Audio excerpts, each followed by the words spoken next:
Good morning, it's Sharon here from Butterfly Lullaby, and it's the 20th of April 2020. I've just updated my blog, Japanese Knotweed Herbalist Friends True Story. I've actually put a link in the description.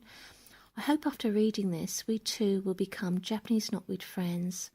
All I want to do is have an organic, natural garden. I'm so grateful to have my wonderful herbalist friend Chris in the USA from nanasnaturals.com.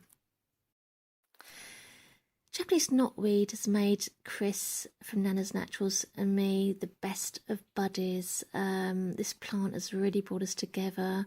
We love nature, we love wild medicines. We've got so much in common.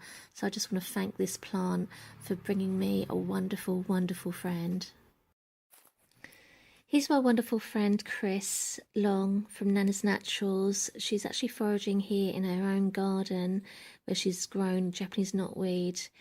I actually sent her some knotweed a few years ago from my own garden when it was organic. This was before the pesticides next door were used. And I didn't mind sharing it. I had quite a lot of it.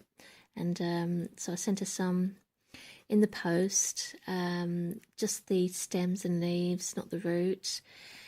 And now thankfully she's found a friend in the USA where she could actually dig up her knotweed and put it in her own garden. And in the USA it's not against the law where she lives to have this plant in her garden. So I think that's really fantastic and exciting, especially as she's going to be using it for all of her wonderful herbal medicines. And this plant is so good for your health. She's up now at 5 o'clock in the morning, like I used to be when I used to have this plant in my garden. Well, I've got it in the garden, but I can't use it. But when I used to put it in my smoothies raw, I was up at 5 o'clock in the morning every day. And it was fantastic. It just felt so good, felt so alive and healthy, really, really healthy. So she's up now at 5 o'clock doing all her medicines, and I think it's probably down to this knotweed because I know that she uses it on a daily basis. Chris sent me this video of her walking through her garden and showing the Japanese knotweed, and I think you'll really find it interesting. Good morning, Sharon. I'm out for my morning stroll with my coffee. I thought that I would show you what my Japanese knotweed looks like. Transplanted it, back in April or May when it come up? I don't know. I know I did over 100 roots. See it behind that? This is my compost pile. This is my wild lettuce, my Lactuca virosa. See it back in there? Minus the dogs. I have more here. You can just kind of see the difference in the greens to see where it's at. I have more planted. Here's my mullein. I transplanted these ones and saved them from being mowed down. They're beautiful plants and I'll put them everywhere. I figured these two would get along really good. I have more down here I'll walk you down, and then I have some at the house in potters. I have one by my back kitchen door, one by my downstairs door in pots growing. And I did that just in case any of these rhizomes didn't make it. I would have backup. But they make beautiful plants. I just love this plant. I don't know why people judge this plant. There's so many invasive anything. Look at that. That's jewelweed. Right now that's taken over. There's ivy taken over. Look at this poor tree. It's being killed. All my trees are like that. I've been going through and hand cutting all the vines off of them to save them. When Japanese knotweed will take over, I'll get the crops I need for the resveratrol, and it'll eliminate trees from dying. Plus it'll be a beautiful forage. All the way down through here is my goal. It's going to be beautiful. I can't wait. I know it's going to take a couple of years, but it'll make it. And like they say, what you don't want, just mow over. So I made a border of where I wanted it to come out to. Here's some more back in here to cover up. Again, take over where some vines were pulled. And here's some. It's doing so good in the shade or the light. I wasn't sure. So I put it in different conditions. And it seems like it really thrives on the shade, just partial sun. Those were the smallest ones I had. Now these out here in this full sun, well, this one was small too. Look how big it's gotten. Isn't that beautiful? See how the bugs are eating them? I really hate that. They're not doing the ones at the house, just the ones out here. And then I have this last row of it, because this is where I wanted to start. And it can go all along here to eliminate. There's also some invasive trees in here that we need to get out. Hopefully it'll take over all that. And I can use it for the resveratrol, which you know how healthy that resveratrol is. Anybody that don't know how healthy resveratrol is needs to go read up on it. Well, Sharon, I hope you enjoyed your morning clip. Love you, girl. For years, the press have been complaining about Japanese knotweed, but now, thankfully, my friend sent me a link here from the Daily Mail in the UK, actually saying that, you know, Japanese knotweed cures Lyme disease, and it's a good antibiotic, natural antibiotic. So, thankfully, the papers, the press is waking up. So I'm really grateful for that.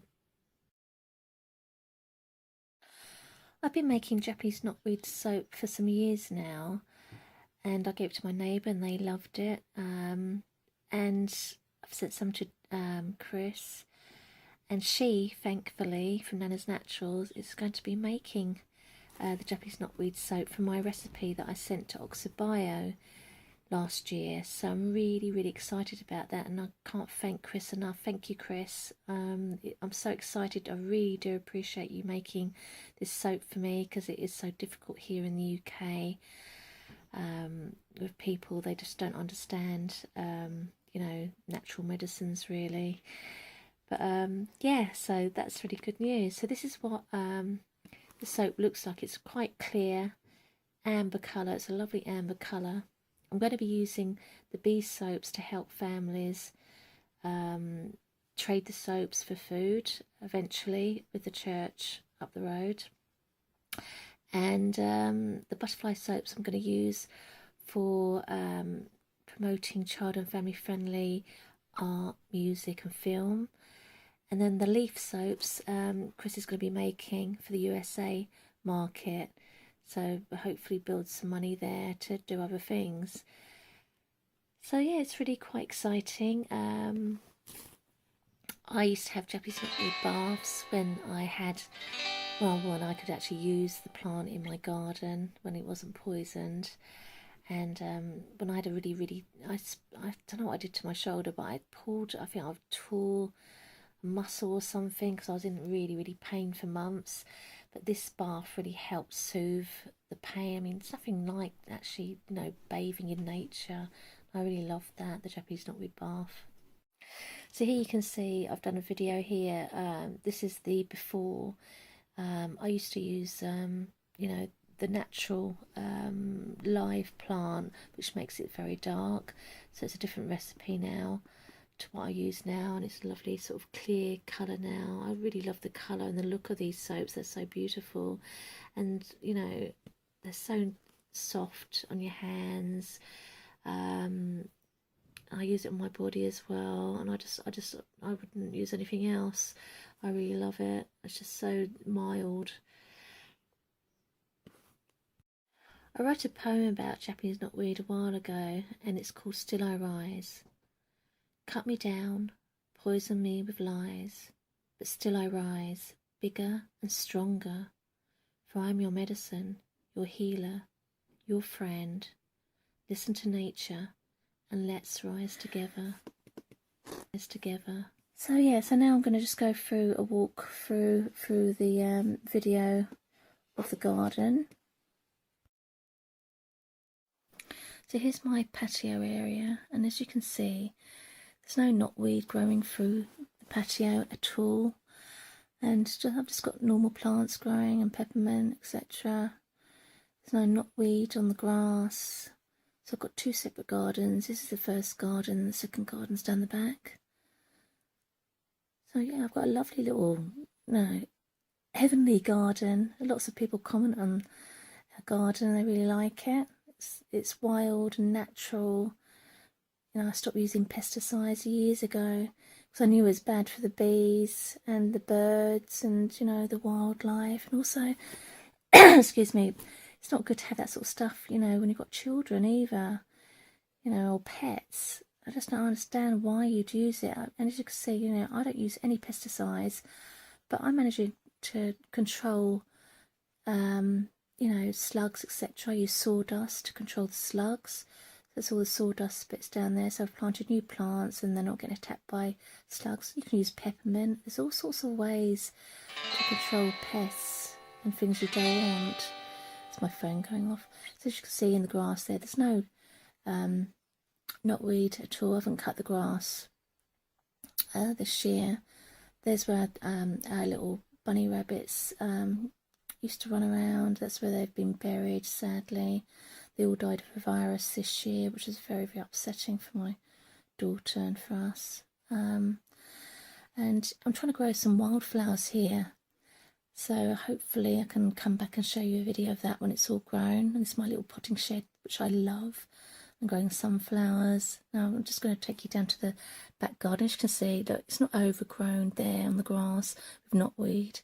All you have to do is cut it down. They do this in America. They just cut the grass and the knotweed goes. And my dad is an ex-gardener for the council. And he said, if you keep cutting something down, it's going to go. It doesn't matter what plant it is. So there's some of the knotweed that I've kept there to clean the soil from all the toxins. So there's my next door neighbour's garden. That's where the knotweed was growing there, and you can see bluebells. So I've just easily controlled that area there. I'm keeping away from the fence, like I do with Frank, etc. And Frank actually dug a ditch for me because we got a blocked off stream. I was sort of sold on the house. They didn't tell us about the blocked off stream, but I've turned this into a negative, and I think I can do something with this stream. So anyway, there's that ditch there to stop the water coming down the garden. And yeah, so I could get rid of all this knotweed easily if I wanted to, just cut it all down, but I don't want to because it cleans the soil, and I want clean soil. I want to be able to grow organic foods in this garden. I want to be able to forage in this garden again because it's so good for your health. I used to put this in smoothies, and my bones were in really good health back then, and they've deteriorated since I've not been able to do this. But I'm determined to get my health back on track again. So anyway, I thought I'd show you that clip. So yeah, I've lived here 17 years, and you'd think after 17 years that knotweed would be right at the front of the garden if it's that bad, and it obviously isn't. So I'd love to hear your comments, and I want to make new knotweed friends. I've got my lovely American knotweed friend over in the USA, and she's growing knotweed in her garden now for herbal medicines, smoothies, food, etc. So, I'd love to hear your thoughts. Take care. Have a wonderful day.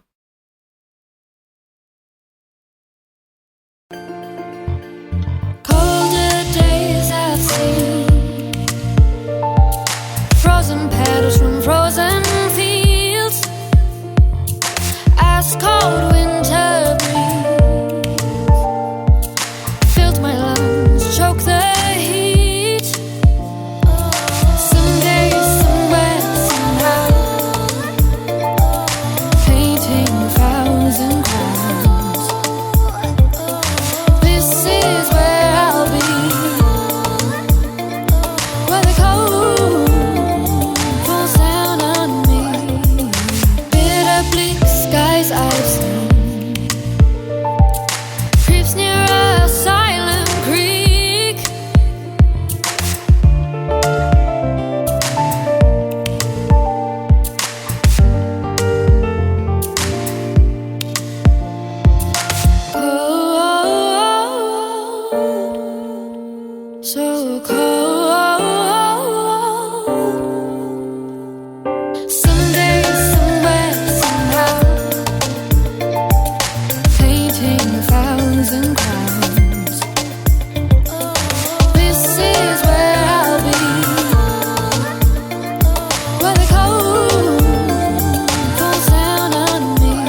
1,000 crowns.